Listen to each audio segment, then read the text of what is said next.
थोड़ा सा भी रास्ता दिखाता है तो उस पे जाना चाहते हैं। विजय थलपति के घर के बाहर की ये तस्वीर है, जश्न की तस्वीर, और पहली बार चुनाव लड़ा परिवार के लोग विजय थलपति के यहाँ पर आपको तस्वीरों में नजर आ रहे हैं। पहली बार चुनावी मैदान में उतरे और आंकड़ा लगभग हैट्रिक लगभग पहुंच चुका है उनका आंकड़ा, और ये अप्रत्याशित जीत है 107, मतलब सैकड़ा जो है वो पार कर चुके हैं। पहली बार चुनाव लड़ रही पार्टी, पहली बार एग्जिस्टेंस में आई पार्टी, और अभिनेता से नेता बने एक ऐसे नेता की पार्टी, और वो अगर इस तरीके का करिश्मा कर रही है तो फिर परिवार का सेलिब्रेशन तो बनता है, जश्न तो बनता है।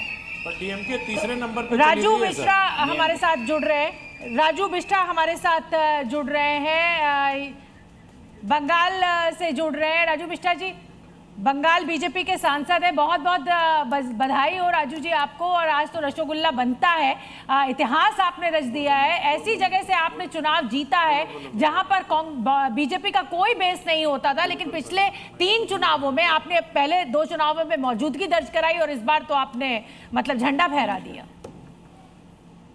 मैं सबसे पहले तो जिस तरह के आंकड़े सामने आ रहे हैं, पूरा विश्वास है कि मोदी जी के नेतृत्व में 180 से ज्यादा सीटों के साथ भारतीय जनता पार्टी अपनी सरकार पश्चिम बंगाल में बना रही है, और इसका श्रेय मैं पश्चिम बंगाल की जनता को देना चाहूंगा।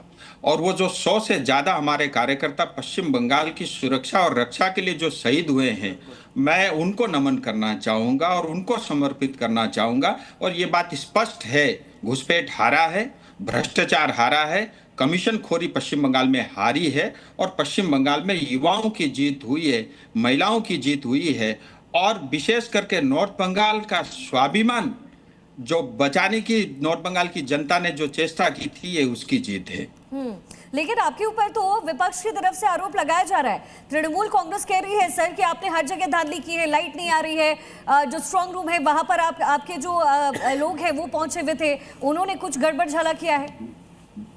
ये धांधली करना टीएमसी की आदत है, ये हमारे संस्कार में नहीं है। और 15 साल से इन्होंने पश्चिम बंगाल की जनता के साथ जो अन्याय अत्याचार किया है, उस पाप का ये फल है, इनको कभी नहीं भूलना चाहिए। ठीक है, रागिनी नायक जी कांग्रेस से हमारे साथ जुड़ गई है। रागिनी जी, बुरा लग रहा है आज, और बुरा इसलिए नहीं, देखिए चुनाव है, राजनीति है, हार जीत चलती रहती है। बुरा इसलिए लग रहा है क्या आपको कि कांग्रेस राज्य दर राज्य कहीं चर्चा में भी नहीं है? केरल में जरूर आप यूडीएफ के साथ लग रहा है कि बहुमत आप वहां पे सरकार बना रहे हैं, लेकिन Paschim Bengal the grand old party कहीं चर्चा में नहीं है। आसाम जहां पर इतने दिनों तक शासन किया, आप लड़ाई में भी नहीं दिख रहे, मतलब क्लियर कट स्वीप किया है, और ये कांग्रेस की अंदरूनी कलह का नतीजा है कि आसाम तक आप एंटी इनकम्बेंसी के बावजूद अपनी पहचान जगह नहीं बना पाए।